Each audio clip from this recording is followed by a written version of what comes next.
I thought I was going to die. Flat out, just I figured I'd be sick for 3 or 4 months and I would die. And until you get in that position, there's no way that it's, for me, that it's describable. The only person that I trusted was my doctor, and to have my doctor walk into the room and say, I'm going to give you the choice to just end all of this right now. And it's a lot easier to push people out of the picture than to actually get involved with them and suffer with them, which, by the way, is what the word compassion means. It means to suffer with. If you kill somebody, there's no with. You're not compassionate if somebody's dead. And now we're telling people that because you have a terminal illness, you need to take some drugs and get out of this world before it's your time? I definitely could have been talked in to killing myself because, I had lows that low. 3 years ago, Denny Brace was told he had just 1 year to live. He still carries the cancer that may someday end his life. There's always hope. And nobody knows. Nobody knows who's going to live. Nobody knows who's going to die. In 1985, Kelly Markham was told she had just 6 months to live and that her left leg would have to be amputated at the hip. Jim Curley was told he had inoperable cancer and only 3 months to live. It's hard to describe the feeling one gets when you know that you may only have a certain time to live. It's really hard for me to bring out my my true feelings from my heart. How I think I felt sorrier for my family than I did for myself. Donna Howell is a hospice nurse who has devoted her life to the care of the terminally ill. And there is a certain dignity to dying. I mean, I know it sounds incongruous because within hospitals there's not much dignity.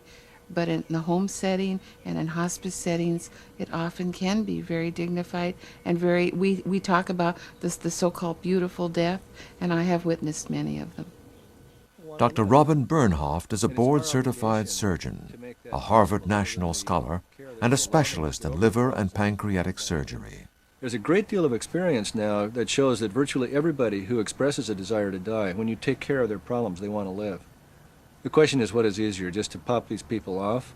And it isn't a pretty sight anyway. You know, people have this conception that will give them the drugs and they're going to lay down on a bed and put a lily in their hand and peacefully die. It doesn't work that way. Probably half the people have the impression we're talking about pulling the plugs or not doing heroic surgery on people that are brain dead or whatever. I mean, the general public doesn't, to a considerable extent at least, appreciate that you're talking about doctors actually going in and ending people's lives. Dictionary definition is kill, actually. It just means end of life.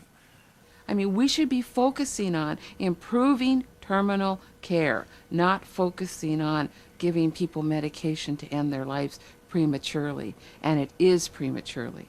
It's hard. Having a terminal diagnosis is just a very difficult thing. You have to be there to have the feelings that I'm feeling now. They feel alone. They feel frightened. They feel confused. Their world is coming to an end. They want somebody to lean on. They want some help. They want some answers, and they don't get them. They're just left out in the cold. They don't even get pain medicine, which is the easiest thing to do. When this all came down on me, it was, it changed my life completely, yeah.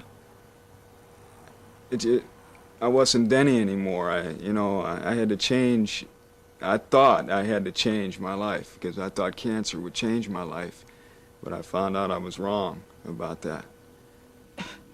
We're not God, and physicians aren't God, and even though patients may think that their time is limited, we don't know. I mean, you could be told you were terminally ill today and die tomorrow, but you could also live 2 years or 6 months or 5 years or whatever. I mean, you just have to take it day by day. And Dr. Raphael he told me that I should take chemotherapy and radiation. And I said, well, I don't want chemo because anybody I see never take chemo. Your hair falls out, you look lousy, and you die. And I wasn't worried about the hair because I didn't have any. And I said, supposing I don't do this.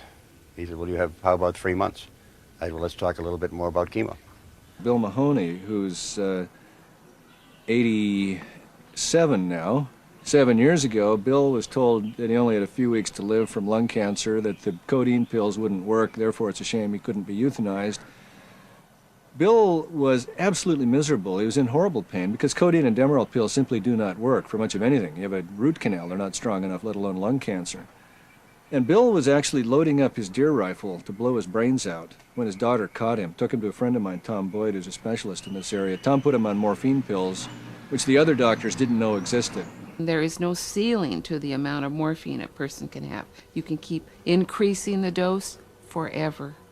And what a blessing that is to people, because not only can you keep increasing the dose, but by doing that you stay ahead of their pain. This guy is still alive, still doing just fine. He goes out whitewater fishing. He's got a new girlfriend. He's doing very well. He'd have been dead 7 years ago. What do they call the person that graduates last in his medical school? They call him doctor. So mistakes can be made. They're human. If I had been forced to make that choice, I think I would have taken it. It's because of the depression that I felt when I was given that diagnosis.